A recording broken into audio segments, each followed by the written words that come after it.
I only have about 20 seconds left. How will you use your husband, Bill Clinton, in the administration? We assume he won't be... You know, this... Sorry. Sorry. I was reading in the paper yesterday, and this is what happens in these long campaigns. You get the... Yes.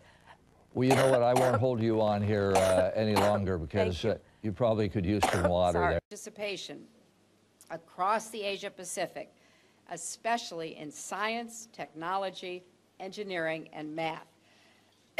So this scholarship program is exactly what we need, and I've been talking all day, so excuse me.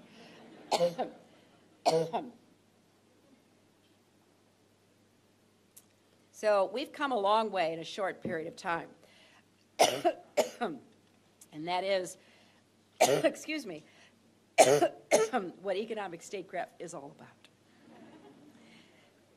So we want to hear from all of you about what more we can do together. And at the risk of coughing any longer, I just want to say thank you and let's get to work. Right. There must be consequences. Let's see if I get some water here. You do talk a lot in this campaign.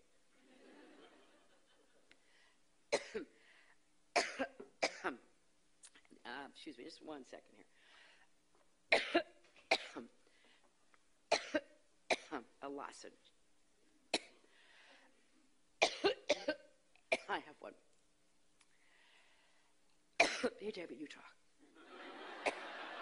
Well, we're starting the all-in-one campaign.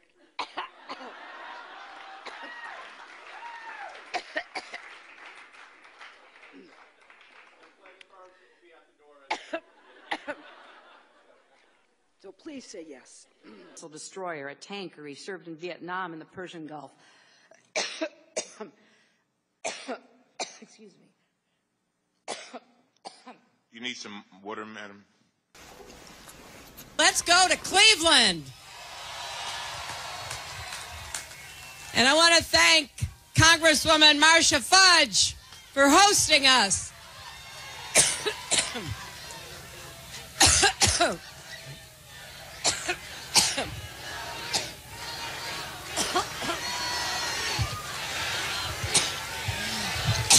I've been talking so...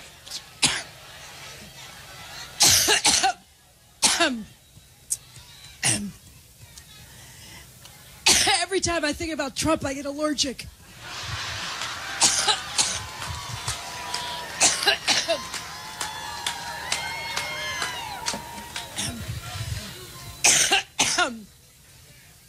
Boy, we have 63 days to go.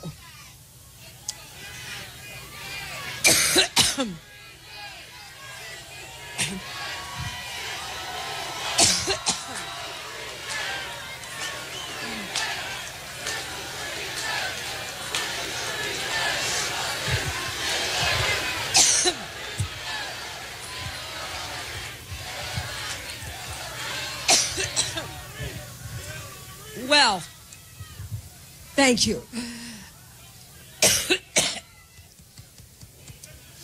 Whoa.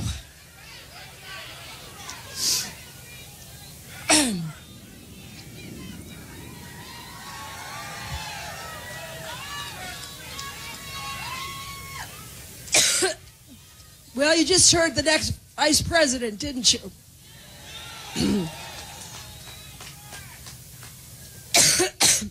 In addition to thanking Marcia Fudge, let me also thank your great Senator Sherrod Brown. Also, excuse me. Also, two other great members of Congress, Tim Ryan and Joyce Beatty.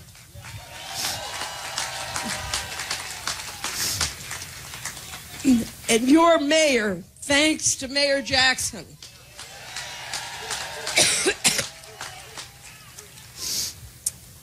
And I hope that Ohio will send Ted Strickland to the Senate.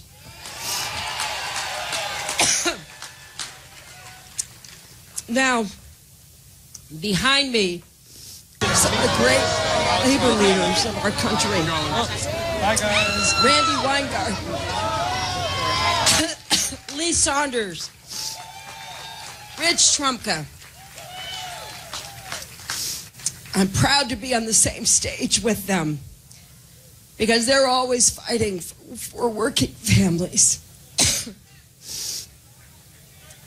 Now, once I get over my allergic reaction, let me say that we're here in part because we know how important this election is to Ohio. It's not just, as Tim said, that Ohio is one of those battleground states you hear about every 4 years. It's that Ohio represents everything that's great about America and all of the challenges and the opportunities that we face.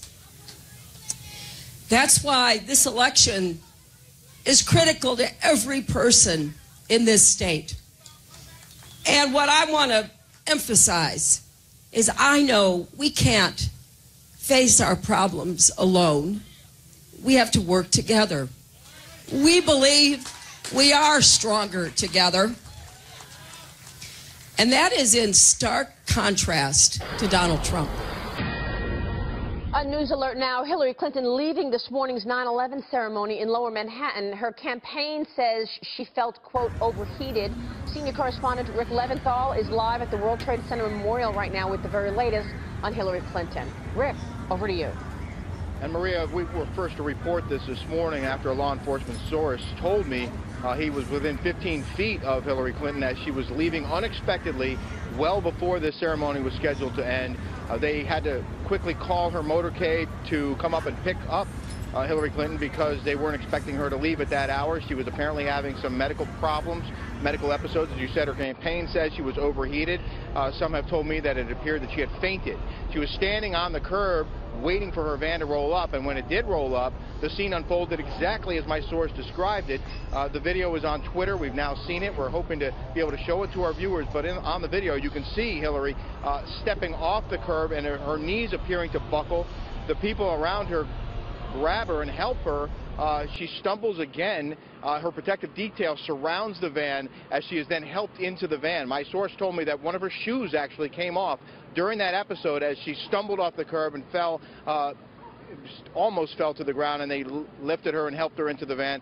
And someone picked up her shoe and handed it to someone else in one of the other vehicles that was following the former First Lady as they left this area near the Memorial Plaza at Ground Zero. She went to her daughter's apartment, and a couple of hours later, she emerged from the apartment. It was, I believe, within the last hour.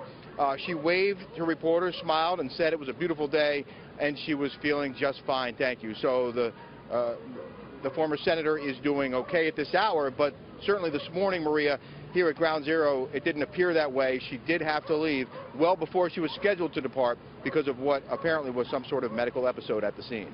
All right, Rick, thank you for that breaking news. We'll keep following that. If you don't Rick know Leventhal already, there. I was the Huffington Post contributor who had my column revoked, had my publishing rights revoked, had my articles deleted for just doing some very cursory reporting on Hillary Clinton's health condition. And since I lost my column at Huffington Post for no reason, I'm going to make people aware of everything that I am aware of, because had I still, if I still had publishing rights there, I would be writing this stuff in my column. I just finished up last night reading through the WikiLeaks email batch, the Clinton email archive from Clinton's private email server that was hacked, and from the various Freedom of Information Act requests. All this stuff is right on WikiLeaks.org. Anybody can visit the Clinton email archive. So I'm going to show you some of the most disturbing emails I came across. We're just going to flash them on the screen for you. Please share this video. Please back this video up. YouTube has been doing some very strange things over the past few weeks to people who talk about Hillary Clinton in a negative light, not only to me, but to other big YouTubers and people who talk negatively about social justice issues and people who bring up things about the military-industrial complex. they're seeing some very unusual things, and we're seeing that search results for Hillary Clinton's health appear to be getting censored or being altered somehow by Google's algorithm. We're also seeing, let me just bring this up. So that's 3 articles that come up on Google News for Hillary Clinton's health. 2 of those articles have been deleted and scrubbed from the internet. Can you guess which 2 have been deleted and scrubbed from the internet without cause or without notice? That's right, the 2 articles that were mine, they deleted on Sunday night. It's now Thursday, not so much as a word of explanation. I've been asking Arianna Huffington, the founder of that publication, for any kind of feedback on this. She will not reply, not even publicly on Twitter. She is silent. It is eerie. It is creepy. It is censorship. It is unacceptable. And I'm aware that Huffington Post is now owned by Verizon, not Arianna Huffington.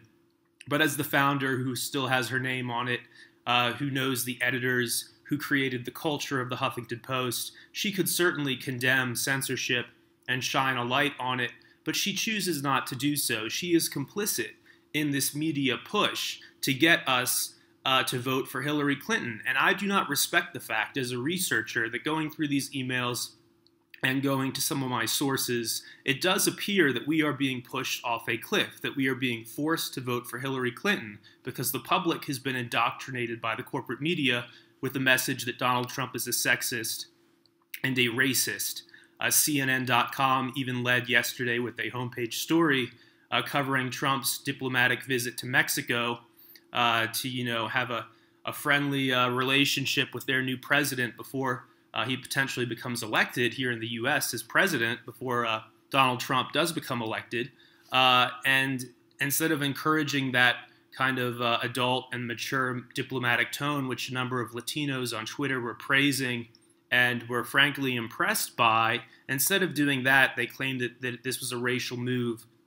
It's such propaganda. It actually disgusts me as somebody who's been on CNN before, somebody who's been on Fox News, somebody who's been on the Young Turks a couple of times. It is actual propaganda. It actually disgusts me. So let's go through some of these emails. And again, don't let Google and YouTube censor this or delete it. Back it up yourself. Make a copy on KeepVid. Share it to your friends. Post it on Vimeo. I'm not doing this to make money. I don't care if you violate my copyright. This is information in the public interest, and it needs to go out. So let's get started. And please watch this video all the way to the end, because at the end, I'll show some actual clips of what Hillary Clinton looks like today, right now. Not photos from 7 or 8 years ago, not press photos from 8 years ago that the media continues to run as if that's what she looks like today, but actual images and video of what Hillary Clinton does look like today. And then viewers can decide if she is medically fit for office, if she is medically fit to lead the country.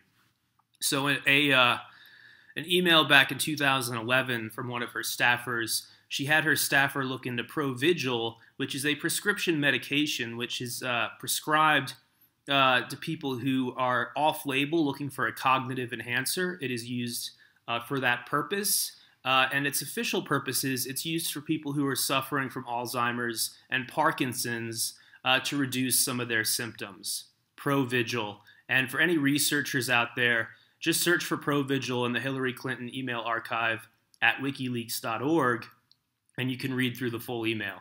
So let's go to another one. Jamie Rubin, who is the husband of CNN international anchor Christiane Amanpour, who allegedly has a painting either in her house or somewhere where she's been photographed, a painting of the towers burning behind her. In other words, the towers, that's the painting, is the Twin Towers burning, and she's in front of it.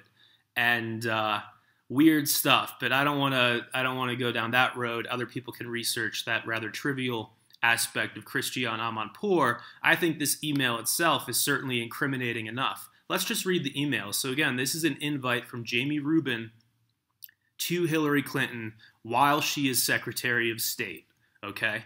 So here's the email. It's a very New York crowd and very Diane-style event. Oh, this is actually another invite. This one's even better. Sorry for jumping the gun here. So this was an invite she received to attend a party hosted by Barry Diller, the head of Interactive Corp., which owns a number of media outlets and a number of the most trafficked websites on the internet. So this is a private event to hang out with Barry Diller and with Diane von Furstenberg. So here's the invite. It's a very New York crowd and very Diane-style event, i.e. unconventional. Each awardee receives $50K for her ongoing work. The event bears no resemblance to a typical foreign policy event. That's for sure. But if you were in NY, you could arrive for the awards and leave.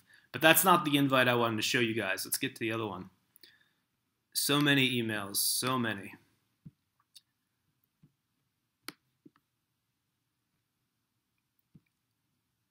Bunch of emails about sleeping and how sleep is important, how vitamins are important.